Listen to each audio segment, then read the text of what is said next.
Muito boa noite a todos.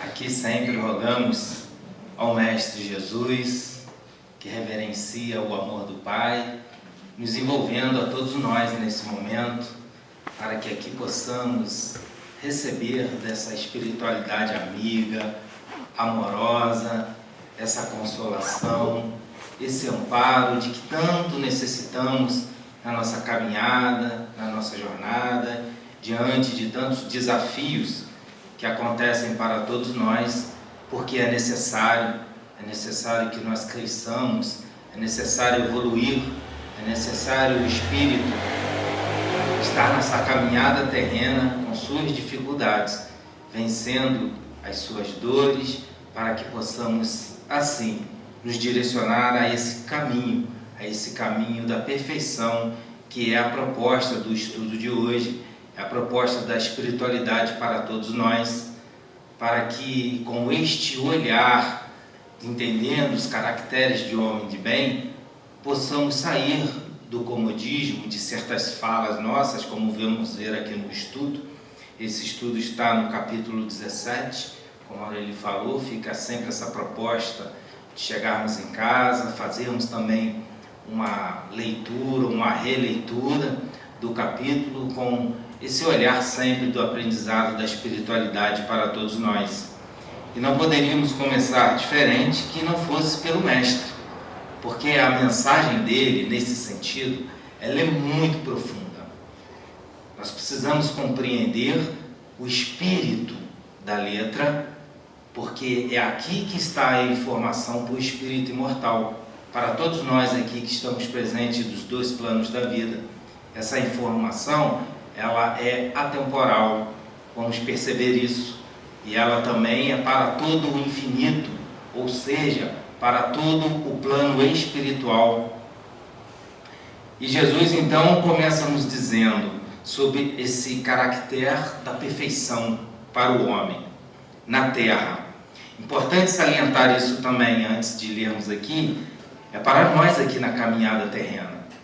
Porque Jesus, ele veio ao mundo de provas e expiações, aqui se apequenou, adentrou esse orbe com todo o seu amor, com toda a humildade simbólica da manjedoura, para que aqui ele pudesse trazer ensinos para nós, espíritos ainda direcionados para um planeta de provas e expiações. Então isso aqui não é para um nível espiritual, é um caractere para nós aqui na Terra, que podemos sim alcançar. Ele nos inicia assim: amai-vos os vossos inimigos, fazei o bem aos que vos odeiam, e orai pelos que vos perseguem e caluniam. Porque se somente amardes os que vos amam, que recompensa tereis disso? Não fazem assim também os publicanos? Se unicamente saudardes os vossos irmãos, que fazeis com isso mais do que os outros? Não fazem assim também os pagãos? Sede, pois, vós outros perfeitos, como perfeito é o vosso Pai Celestial. Isso está anotado em Mateus, no capítulo 5, versículo 44, 46 e 48. No primeiro momento aqui, vamos perceber que quando Jesus traz essa instrução de, como caractere da perfeição, nós amarmos os nossos inimigos e fazer ao bem que vos odeiem e orai pelos que vos perseguem e caluniam, Jesus aqui, ele já está nos dando uma dica, já está nos indicando que o homem de bem, ele se movimenta, ele tem atitudes na vida física e na vida mental e espiritual. Então essa relação, por exemplo, como ele logo inicia aqui, amai-vos os vossos inimigos, ou seja, no sentido de que não, como explica o Evangelho segundo o Espiritismo, não é esse amor que nós damos a um familiar, a um filho, a um pai, a uma mãe, ou um irmão que já caminham conosco, nós aprendemos a amá-los, não desse amor que ele fala, mas do amor respeito, do amor caridade, do amor de entender aquele caminho daquele que pensa diferente de nós, porque o inimigo que ele aqui coloca nada mais é do que aquele que pensa diferente, que pensa contrário. É esse o significado, por exemplo, quando Pedro chega a ele, que ele comenta com Pedro, que vai haver então toda aquela passagem de dificuldade, que ele vai ser preso, vilipendiado e tudo mais, e Pedro, não, Senhor, não deixarei, farei alguma coisa e tal, aqueles dizendo que ia proteger Jesus. Aí Jesus fala assim, no mesmo instante, afasta-se de mim, Satanás. Por que Jesus fala isso para ele? Porque a palavra Satanás não tinha essa figura simbólica, diabólica, ao qual a igreja cristã criou depois do 3º século adiante. Não é. O sentido dessa palavra é aquele que pensa diferente, é o inimigo, é o que é contrário a Deus. Por isso ele usa esse termo a Pedro, mostrando que Pedro estava pensando diferente, porque Jesus, ele mesmo relata, eu vim aqui fazer a vontade do meu Pai, e meu Pai me pediu para que eu passasse por tudo isso, para eu ajudar esta humanidade, essas ovelhas desgarradas.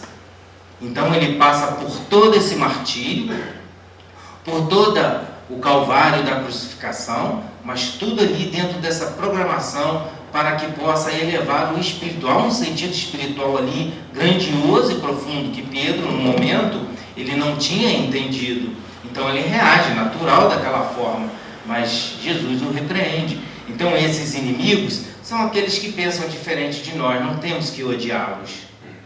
Muito pelo contrário, temos que respeitá-los. Temos que amá-lo, desejando para ele sempre o melhor. Porque algum momento dessa caminhada, vão despertar. Fazei o bem aos que vos odeiam.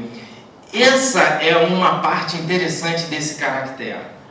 Fazer o bem aos que vos odeiam. Orar. Se tiver uma oportunidade, se não for na vida física, aqui presente, for no plano espiritual, aonde surgir a oportunidade de fazer o bem, aquele que vai cruzar o nosso caminho, pacifica-se com ele enquanto estás a caminho. Se está a caminho no plano espiritual, no plano físico, não importa, é uma oportunidade de realizar o bem. Então, o caráter do homem de bem também, Jesus aqui nos alerta, ele aproveita as oportunidades do amor, do serviço, de ser útil sempre. E orai pelos que vos perseguem e caluniam. Também nos trazendo esse caráter do homem de bem. Por quê? Porque nós vamos ter pensamentos contrários ao nosso. E vamos ter a maledicência contra nós. E ai de nós, se nós também se utilizarmos da maledicência. Pela mesma medida que medides, também será medido. Ou seja, é a lei de causa e efeito. Se formos maledicentes, também serão conosco. Mas se nós não o somos e são conosco, também não tem problema. Vamos orar por esses irmãos que ainda não entenderam a mensagem do Evangelho. A grande verdade é essa.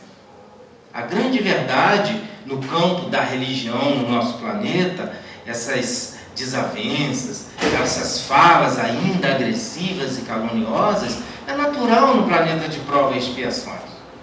Ainda não alcançamos, mas temos um caminho, temos um propósito, isso que Jesus está nos falando. Porque se somente amados que vos amam, que recompensa tereis disso? Então é aquele comodismo de nos posicionarmos e aquela frase que nós utilizamos muito: não, eu sou do bem, eu não faço mal a ninguém. Não, me deixa quieto aqui no meu canto, eu não quero nada, eu não faço mal.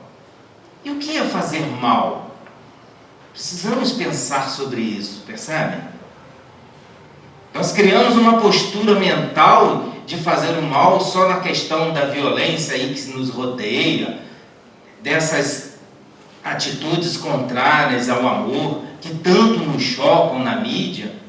Se nós ali olhamos aquilo e dissemos para nós mesmos: Deus, Senhor, me auxilie na minha caminhada, que isso para mim eu não quero nunca mais. Ótimo! Esse é o propósito, é não realizarmos realmente esse mal. Mas não devemos ter essa postura que nós somos bonzinhos, que nós não fazemos mal a ninguém, porque Jesus ele está nos dando uma indicação de que o caractere do homem de bem, ele é na ação. Não é acomodado, escondido, vivendo camuflado, porque é uma camuflagem, porque mentalmente, como está a nossa casa mental? Podemos fisicamente realmente não agredir ninguém, muito bem, um avanço maravilhoso. Mas e na minha casa mental, que está intrinsecamente ligado ao mundo espiritual? Ali há toda uma ideoplastia, ali há toda ideias que eu possa estar pensando, que não coadunam com o bem. Mas isso é Deus quem sabe, é a espiritualidade superior quem sabe. Nós não podemos fazer essa leitura do outro. Nós temos que ter cuidado com essa fala para nós mesmos. E isso Jesus está nos alertando. Não fazem assim também os publicanos? Aqui um ponto importante quando Jesus fala isso. Aqui ele pega todas as religiões do planeta. Porque se nós olharmos na questão do publicano, ele ia ao templo orar? Sim. Ele fazia os afazeres dele no templo, as tarefas dele que ele tinha no templo? Sim. Ele estudava a Torá? Sim. E quando ele saía dali e chegava no seu lar, qual era o seu comportamento diante de todo o ensinamento do seu templo? Ele conduzia os seus para um caminho religioso, o da época? Sim. Então qual era o equívoco aqui? Porque Jesus se referia, no caso, ao publicano ou qualquer outra crença religiosa? Porque as crenças religiosas só amam aqueles que pensam iguais. Essa era uma característica forte dos saduceus, dos fariseus, dos publicanos. Tanto que entre eles haviam desavenças, porque o fariseu pensava diferente do publicano e se odiavam, eram inimigos mortais. Então Jesus ele faz esse alerta. Não adianta só o campo religioso se eu não estou amando a humanidade, não estou amando as criaturas de Deus. Sacrificava à época os animais, não se tinha respeito nenhum, muito pouco respeito. As mulheres eram como objetos, trocas, mercadorias quando eram necessários. E ele também nos alerta. Não fazem os mesmos os pagãos, os gentios da época, os gentios, vamos dizer assim, aqueles que eram os céticos, os incrédulos da época, que tinham suas crenças, né, nos deuses, não era um Deus único, também não cumpriam ali, diante das propostas que eles achavam que estavam certos no ponto de vista deles. Jesus também diz aqui, nos alerta isso para todos nós espíritas. Nós só lidamos com os espíritas? Só respeitamos a fala dos espíritas? Não deve ser assim, se assim o fazemos. Devemos ouvir também outros irmãos de outras crenças. Quando falam do amor, o amor é universal. O amor não é preso a nenhuma casta religiosa. O amor envolve a todos nós. Então, nosso pensamento ele tem que ser amplo. E ele nos finaliza com essa frase tão importante: sede, pois, vós outros perfeitos, como perfeito é o vosso Pai Celestial. Aqui é interessante, se pegarmos só a letra, fica estranho para nós, que já tem a compreensão da fé raciocinada. Parece que Jesus fala que o homem vai alcançar a perfeição de Deus, que é uma perfeição absoluta. Não, nenhum espírito alcança a perfeição absoluta.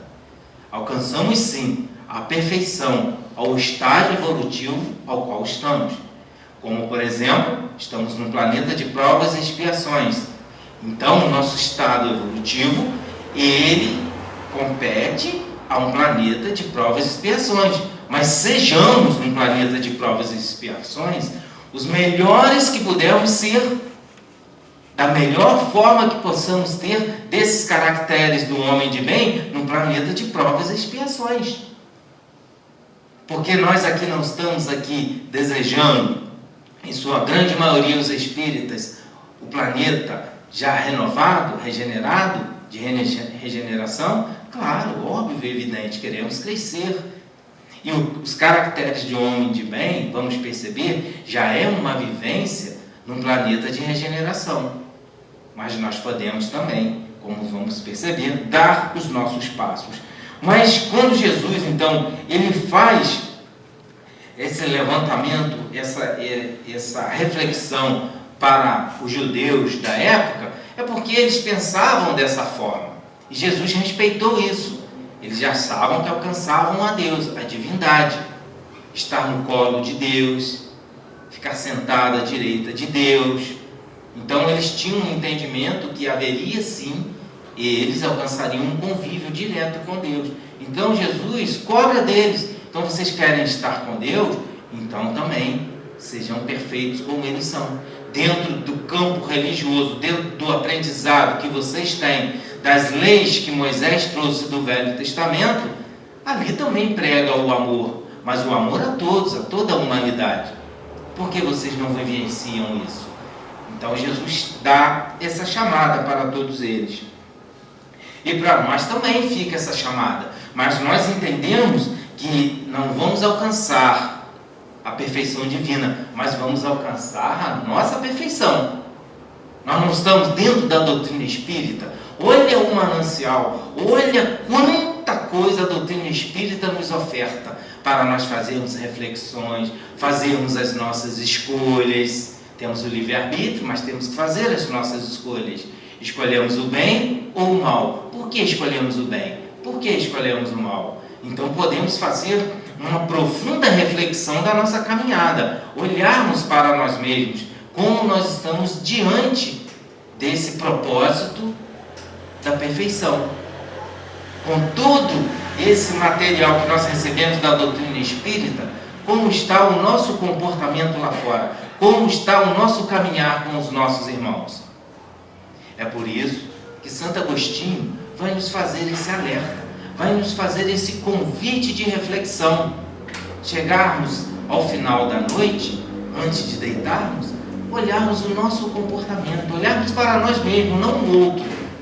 Como eu me comportei, como eu falei, qual foi as minhas palavras, como eu me expressei. Será que eu magoei alguém? Então eu faço com que essa fala, que eu tenho dúvida se eu magoei ou não, eu faço como se fosse para mim. Aí eu falo assim, nossa, isso eu ficaria ofendido com essa fala se fosse comigo. Então eu ofendi o outro. Se não me agrada, com certeza também não vai agradar ao outro. Temos esse parâmetro para nós nos autoavaliarmos e se olharmos para nós mesmos, para buscarmos o que está imperfeito em nós e que nós temos que trabalhar. Não é ficar lamentando, eu sou imperfeito, eu não tenho jeito, vou desanimar. Não é para isso. É para olharmos, vermos sim as nossas imperfeições, levantarmos, erguermos a cabeça e caminharmos adiante com as nossas imperfeições, porque essa busca da minha perfeição, ela vai estar relativa com a minha condição que eu me encontro hoje, encarnado ou desencarnado. E é esse avanço que eu preciso desse olhar para mim mesmo. As palavras, então, portanto, de Jesus devem sempre ser entendidas no sentido da perfeição relativa a de que a humanidade é suscetível e que mais a aproxima da divindade. Então, a nossa grande busca é essa proximidade com Deus. É sempre, eternidade. O Espírito sempre avançando para Deus. O Espírito evolui sempre. E que consiste, então, essa perfeição para nós? Já que não é essa do comodismo, de que eu não faço mal a ninguém, aí eu me posiciono dessa forma e ali me coloco e não saio mais. Não é isso. Vamos perceber que essa perfeição, ela se consiste, por exemplo, vamos dizer os amigos espirituais, em amarmos os nossos inimigos e fazermos o bem ao que nos odeiam, e em orarmos pelos que nos perseguem. Mostra ele desse modo que a essência da perfeição, então, é essa caridade.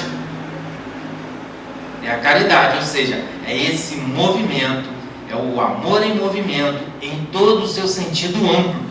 Ele fala aqui na sua mais ampla acepção. E qual a mais ampla acepção da caridade? Aí Kardec pergunta aos espíritos como Jesus entendia a caridade, e os espíritos nos falam então do famoso BIP, que é a benevolência para com todos, a indulgência das imperfeições alheias e o perdão das ofensas. Isso é caridade. E não se faz caridade pela metade. Olha que interessante. O homem no caracteres de bem, buscando essa perfeição, veja, é uma busca. Olha que bonito isso para nós. Às vezes eu consigo ser só indulgente. Eu consigo isso. Eu consigo não mais falar mal do outro, consigo respeitar a posição do outro, de como ele está vivendo. Eu consigo isso. Mas ainda não consigo perdoar. Perdoar eu não consigo. Ou não consigo ser benevolente. Olha, então, que eu seja perfeito na minha indulgência, na capacidade de ser indulgente. É um começo. É um começo. Mas eu preciso, quando chegar ao ponto, falar assim, eu sou caridoso, eu faço a caridade. Quando eu me ponho, estufo o peito, me coloco dessa forma, eu preciso ser indulgente. Eu preciso ser benevolente. Eu preciso ser bom. Eu preciso amar. Eu preciso respeitar aqueles que convivem comigo. Eu tenho direitos e deveres na benevolência. E eu cumpro esses direitos e deveres. E o principal, talvez o mais difícil para nós, o perdoar. Se eu não faço esses três, eu ainda não trabalho a caridade na sua ampla acepção. Não. Eu ainda estou limitado pela minha condição espiritual. E eu tento ser o melhor de mim naquilo que eu posso realizar dentro da caridade. Então, antes de estufarmos o peito e de somos caridosos, porque talvez realizemos algum trabalho de caridade, de auxílio, principalmente em distribuição de alimentos ou de palavras amigas que aqueles necessitam, mas esse é um início. Esse é um início. Temos que ter cuidado com a vaidade e o personalismo, porque esses vão se prender a só aquilo que nós podemos realizar e vamos querer nos engrandecer com um pouquinho que nós vamos estar fazendo. Então temos que ter cuidado. Vamos sim fazer a caridade, sim, mas relativo àquilo que eu posso fazer, relativo à minha perfeição. Seja perfeito no que realiza dentro da sua condição. Porque então isso vai implicar, fazendo na sua mais ampla acepção, com certeza, o homem de bem, ele vai implicar essa prática em todas as outras virtudes. Então todas as outras virtudes, elas vão proceder dessa prática, dessa caridade, da benevolência, da indulgência e do perdão. O perdão por si só, ele acabaria com todos os processos obsessivos no planeta Terra. Já deixariam de ser um planeta de provas e expiações só nesse processo do perdão, que tanto nos algema, não só no planeta, mas também nos irmãos ao qual nós não perdoamos, os nossos que chamamos inimigos, aqueles que pensam o contrário de todos nós. O verdadeiro homem de bem é o que cumpre, então, o dever da lei de justiça, de amor e de caridade, na sua maior pureza. Olha que interessante que a espiritualidade nos coloca. Ele nos dá esse parâmetro de reflexão para nós mesmos. Eu preciso ter essa pureza. A maior pureza é a maior evolução, é o espírito puro. Nós temos essa total pureza? Não, nós não somos espíritos puros. Nós somos espíritos imperfeitos. Por isso estamos aqui neste orbe. Então, precisamos compreender que essa pureza é o sentimento mais puro, mais suave que nós podemos ter de relação uns para com os outros. deposita, o homem de bem, a fé em Deus, na sua bondade, na sua justiça e na sua sabedoria. Sabe que sem a sua permissão nada acontece e se ele submete à vontade em todas as coisas. O homem de bem, ele busca compreender, entender as leis de Deus. Porque só compreendendo, relativo a essa compreensão, sempre olhando para esse ponto ao qual nós estamos, temos possibilidade de compreender Deus na sua plenitude? Jamais, jamais. Mas podemos compreender Deus com nossas limitações, com nossas imaginações. Vamos imaginar Deus da forma, muitas das vezes humanizamos Deus, um homem barbudo sentado num trono, e é desse Deus que os judeus falavam que queriam estar sentados do lado dessa poltrona de Deus.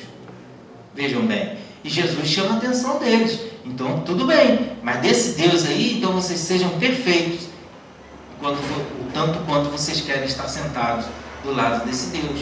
Jesus sempre nos chamando pelo aquilo que nós podemos dar, e temos muito a dar. Por isso ele sempre nos chama. E essa compreensão das leis de Deus vai fazer depositar essa fé em Deus. Aí sim a fé raciocinada, não a fé cega. Porque é uma fé que vai fazer uma leitura de um Deus de infinita bondade. Para nós falarmos de Deus infinita bondade, nós temos que compreender o porquê que nasce uma criança em deformidade física, sem cérebro. Como ver o amor e a bondade de Deus aí? Por isso que ele fala, ele compreende e busca a justiça e a sabedoria de Deus. Percebem? Temos que estar o tempo todo fazendo essa reflexão. Kardec nos convida. A fé raciocinada é raciocínio o tempo todo. Nós temos um cérebro, nós temos que pensar, temos a mente, justamente como o estudo que a doutrina espírita nos oferta, para que nós possamos nos enriquecer desse material e buscarmos a compreensão que os Espíritos vêm nos dar através dos ensinamentos e, principalmente, está lá no livro Céu e Inferno, as suas experiências, suas vivências. Então, essas dificuldades, temos que ver a bondade e a justiça de Deus. Nos falam, sabe, que sem a sua permissão nada acontece, e se ele submete à vontade, então, em todas as coisas. Ele compreende, não murmura, não resmunga. Por mais que a situação que nos envolva seja dificílima, ficamos tristes sim, abatidos, isso é natural ficarmos, porque nós não queremos mais sofrer. Quem gosta de sofrer? Ninguém. Isso é natural, esse pensamento. Mas agora, murmurar contra Deus, reclamar contra Deus, blasfemar contra Deus, não. Isso não. Isso nós não podemos fazer mais. Com a informação que nós temos sim que entender que estamos sobre que tudo que acontece é sobre a permissão de Deus. E se Deus está permitindo, é por algum motivo que eu, nesse momento, nessa vida, eu não compreendo, mas eu vou compreender logo à frente. Porque nada, Jesus nos fala, nada vai ficar escondido. Tudo será revelado, mas no momento certo. No momento em que nós buscarmos, batermos a porta, e a porta então vai se abrir. A porta que queremos então compreender o que está nos acontecendo, vai se abrir, mas no momento oportuno. Tem fé no futuro. Óbvio e evidente. Razão porque coloca os bens espirituais acima dos bens materiais. O homem de bem, ele já compreendeu a vida espiritual. Ele não tem mais dúvida, até porque no parágrafo anterior, quando ele deposita essa fé na bondade, na justiça e na sabedoria de Deus, se não tiver uma aceitação à vida espiritual, não tem como compreender a bondade e justiça de Deus, o cumprimento das suas leis. Então é necessário nós estarmos sempre buscando dentro de nós não no outro, mas dentro de nós, esse comportamento que eu posso exercer na minha vida, para que ela possa sim ter reflexo no outro. Eu posso estudar muito, ser muito inteligente, ter capacidade na fala belíssima, isso é maravilhoso. Me coloco como um divulgador, no nosso caso, da doutrina espírita, maravilhoso. Maravilhoso isso, o espírito a caminho. Mas aí vem a pergunta, e tudo isso faz com que você melhore com o seu próximo? Você está melhor com o seu próximo? Ou você usa de todo esse cabedal para humilhar, para se colocar acima? Temos que ficar atentos conosco. Aqui entra a recomendação de Santo Agostinho novamente. Sabe-se que todas as vicissitudes da vida, todas as dores, todas as decepções, todas, ele vai colocando aqui, são provas e expiações e devemos aceitar sem murmurar. Mas só aceita isso quando é o homem de bem, quando é o homem que está buscando compreender a vida em toda a sua plenitude, alcançando aquilo que ele pode alcançar da compreensão que a doutrina nos enriquece, possuindo então do sentimento de caridade e de amor ao próximo, faz o bem pelo bem, sem esperar paga alguma, e retribui o mal com o bem. Se baterem em uma face, oferece a outra. Jesus nos ensina isso o tempo todo.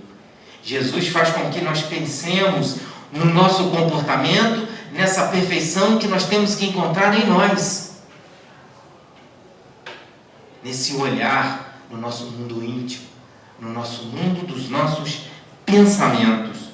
O homem de bem, ele é bom, ele é humano e benevolente para com todos, sem distinção de raças nem de crenças, porque em todos os homens vê irmãos seus. Nós não iniciamos a oração dominical nos dizendo assim: Pai nosso que estás no céu. Quando fazemos essa afirmativa, estamos dizendo que todos nós somos homens, filhos de Deus, somos irmãos em humanidade. Mas o nosso comportamento é assim?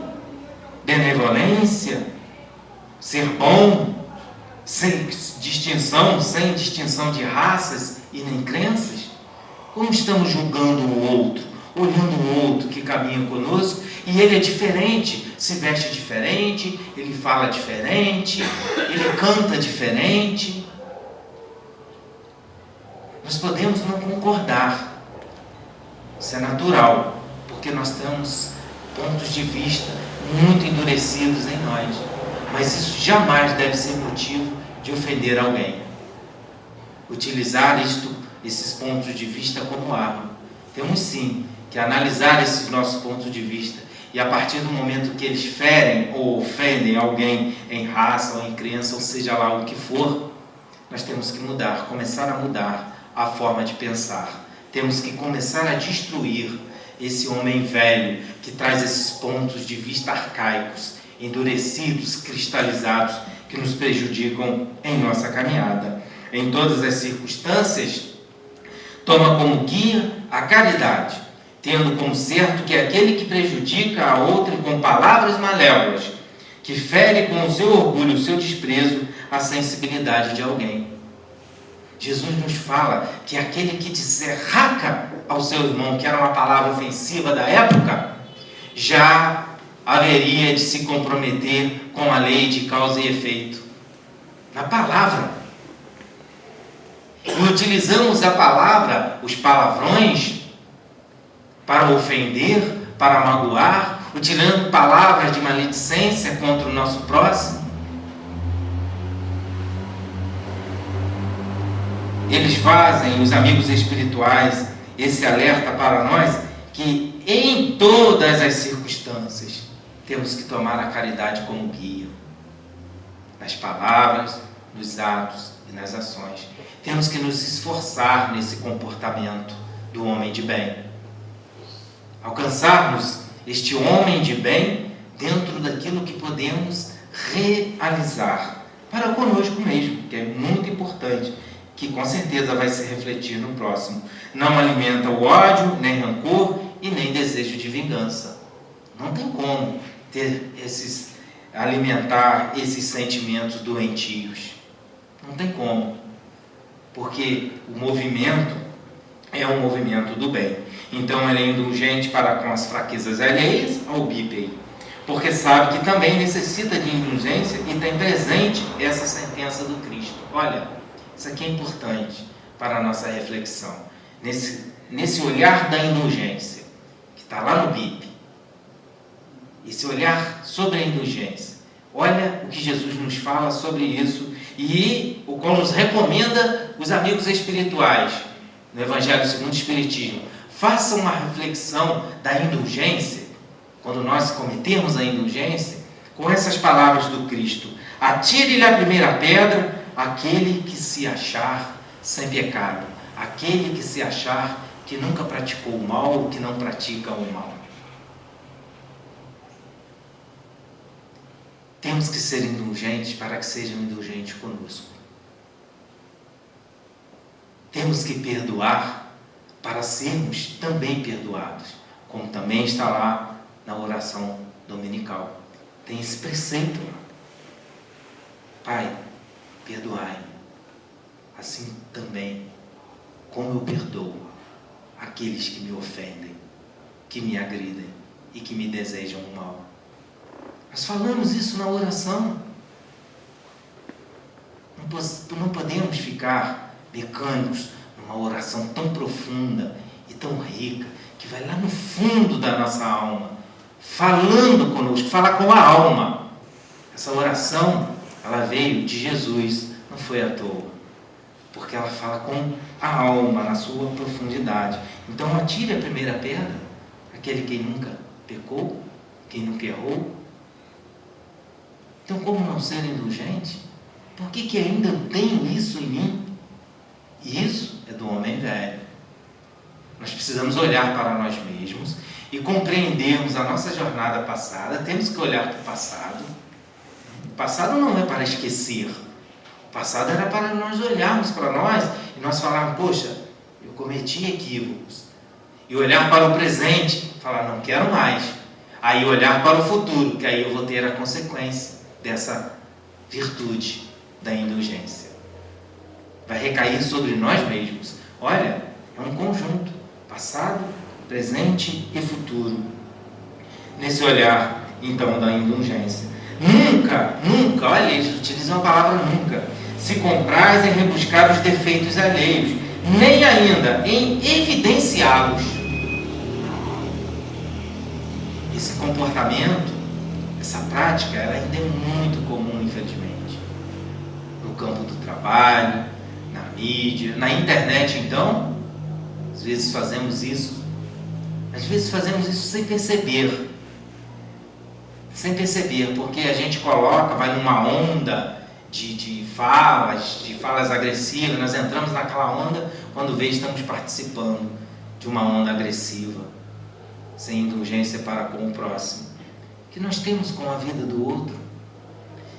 Os Espíritos nos alertam, temos que fazer sim uma análise, não um julgamento do outro, mas uma análise do ato, para que a gente nunca o cometa, que a gente repudie o ato e entremos em oração e prece e pedimos a nossos amigos espirituais que nos ajudem, quando uma atitude parecida daquela surgiu para nós, que nós possamos receber o amparo deles, a inspiração deles, para que nós não cometamos o mesmo ato.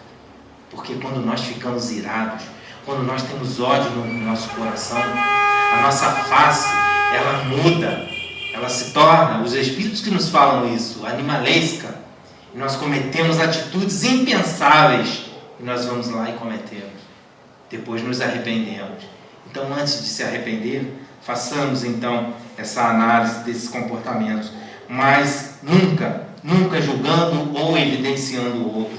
Se é isso, se vê obrigado, então procura sempre o bem que possa atenuar o mal. Dar um olhar do bem numa situação do mal. Como fazer isso? Como fazer isso? Se nós gostamos de julgar, se nós gostamos ainda de apontar o dedo, aí que está.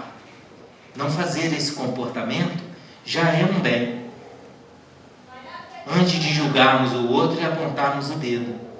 E o bem que nós podemos fazer atenuar esse mal é compreendermos o estágio evolutivo daquele irmão e rogar a Deus, a espiritualidade, que esse irmão um dia possa despertar. Porque talvez naquele momento ele ainda se compraz com o mal.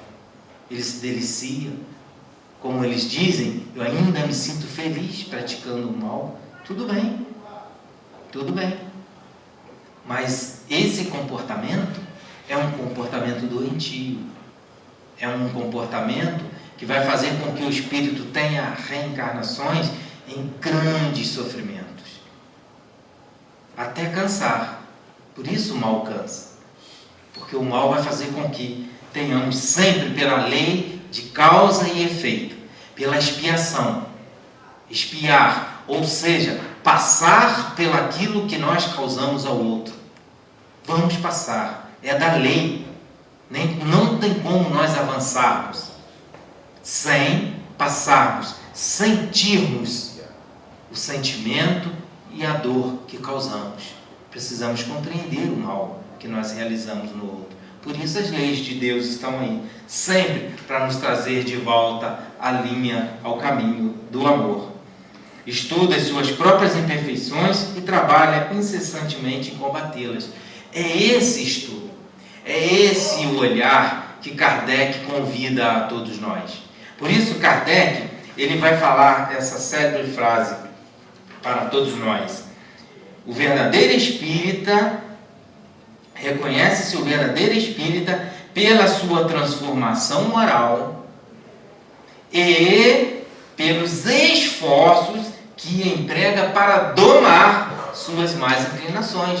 Então tem que fazer esforços para empregar esses esforços em domínio das más inclinações que ainda estamos. Não tem uma perfeição. O espírita é o perfeito, que já fez suas conquistas. Não, muito pelo contrário.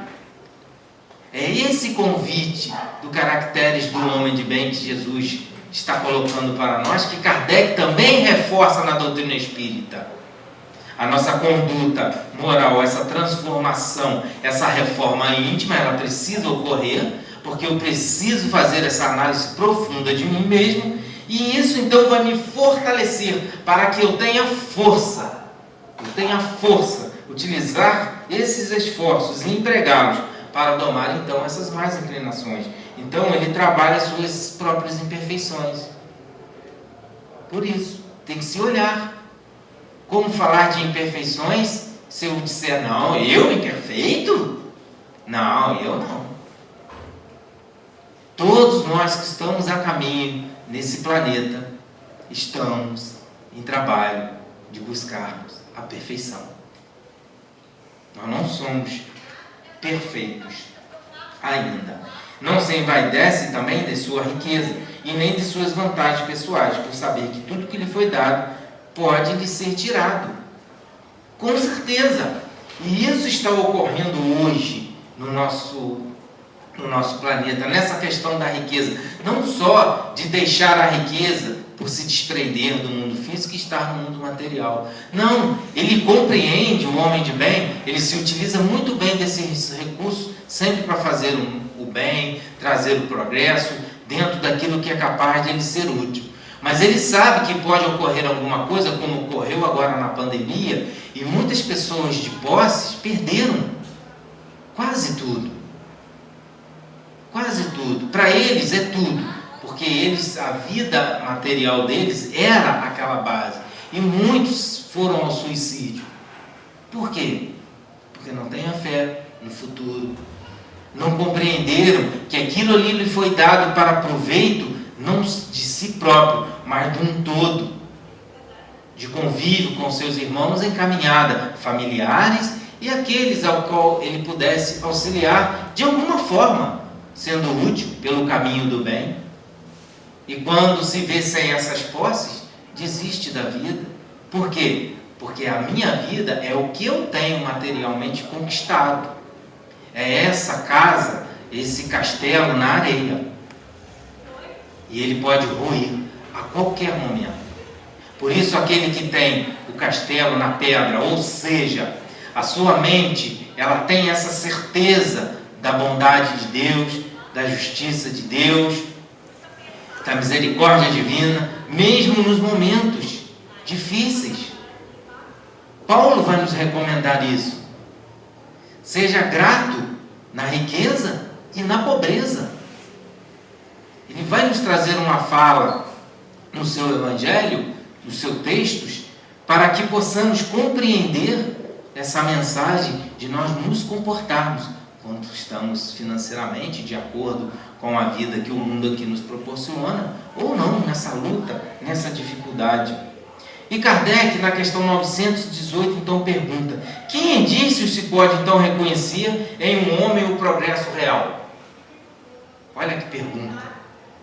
Como podemos ver então no homem esse progresso real, esse progresso em busca dessa perfeição, dessa hierarquia espiritual? Como podemos ver esses indícios? O espírito, respondem os amigos, prova a sua elevação quando todos os seus atos de sua vida corporal representam a prática da lei de Deus, e quando antecipadamente compreende a vida espiritual. Então são dois indícios que a espiritualidade nos dá. A primeira, a prática da lei de Deus, em toda a sua amplitude. Todos os seus atos voltados a essa justiça divina. Essa relação de convívio com toda a sua natureza. Não só de homem para homem, como do homem para a criatura. Tem que ser pleno, tem que ser um ato de prática de amor. Porque a lei de Deus é o amor nos envolvendo.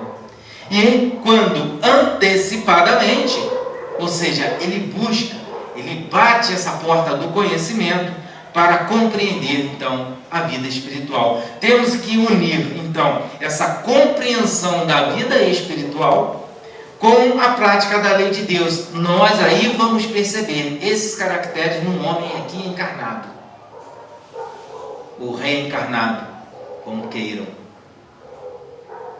E se nós formos fazer essa análise no nosso mundo, falar assim, isso não é possível, no nosso mundo ainda essa condição é muito difícil. Não, tivemos espíritos assim. Tivemos espíritos assim em todos os campos religiosos, sem se prender a nenhuma crença. Nós, claro, falaríamos do Chico, por causa até do espiritismo, mas não é só o Chico. Temos Irmã Dulce, temos o próprio Kardec, esse espírito luminar, muitos outros espíritos de caminhada que foram martirizados na nossa história, que ali vamos buscar a vida deles. Quando vamos na Wikipédia e fazemos uma vista a essas biografias, ficamos encantados com certos espíritos na sua postura. Nem imaginávamos que houvessem espíritos com essa caminhada, com essa compreensão em décadas passadas. E Kardec, então, ele vai fechar esse raciocínio fazendo um comentário rápido para nós a essa resposta, nos dizendo: verdadeiramente, então, o homem de bem é quem pratica a lei de justiça, amor e caridade na sua maior pureza, ou seja, com toda a força do seu coração. Essa é uma recomendação do Velho Testamento. Amar a Deus de todo o seu coração, de toda a sua força. Esse é o primeiro mandamento. É o primeiro mandamento. Possuído do sentimento de caridade e de amor ao próximo, faz o bem pelo bem sem contar com qualquer retribuição e sacrifica seus interesses à justiça. Esse sacrifício dos interesses é algo que nos impressiona. É um sacrifício. Servir no bem sem sacrifício não tem essa relevância toda. Precisa haver o sacrifício, precisamos doar-nos. Esse sacrifício dos interesses, ou seja, daquele interesse pessoal que me domina, a minha vaidade, o meu orgulho, eu tenho que deixar isso de lado. E vencer isso é muito difícil. É muito difícil. Nós somos muito vaidosos e muito interesseiros. Ainda fazemos a caridade com interesse. E ele, então, Kardec nos alerta. Temos que sacrificar esses interesses em prol, sim, da caridade, da ação no bem. E Emmanuel, finalizando, vai nos dizer: o determinismo do amor e do bem é lei de todo o universo. O amor e o bem é aonde nós vamos chegar nesse caminho da perfeição. Está determinado para todos nós. Ele nos fala: e a alma humana emerge então de todas as catástrofes em busca de uma vida melhor. Olha que Emmanuel nos fala. Então toda essa dificuldade, toda essa luta, toda a dor, todo o sofrimento, todo o mal ainda que realizamos, tudo isso ele chama de catástrofes. E que nós vamos, pela lei do determinismo, estamos fadados a sermos espíritos elevados, trabalhadores da seara do Mestre. Todos nós. Agora, Deus nos espera com a sua paciência infinita. Olha que bonito isso. Pode se levar milhões, bilhões, trilhões de anos. Que importa isso para Deus? A sua paciência é infinita. Então, por que motivo nós outros, servos imperfeitos do trabalho relativo, não podemos esperar? Então, meus irmãos, fica essa mensagem da característica do homem de bem, como Jesus aqui nos trouxe e a espiritualidade nos reforçou, relativo à nossa capacidade. Mas nunca desistirmos de nós. Deixarmos o desânimo vir, porque o desânimo destrói toda uma jornada, toda uma caminhada terrena. Podemos estar aqui, caminhando, buscando, querendo compreender Deus, mas se desanimarmos, no finalzinho, vamos jogar por terra todo um trabalho, porque o desânimo, meus irmãos, ele é destrutivo. Então vamos orar sempre aos amigos espirituais, aos nossos anjos, guardiões e mentores amigos, para que estejam sempre dentro da possibilidade do trabalho que eles realizam no mundo espiritual, possam vir e nos auxiliar, para que possamos assim, não só compreender a justiça e o amor de Deus, mas vivenciá-la através desses irmãos caridosos. Que Deus nos abençoe.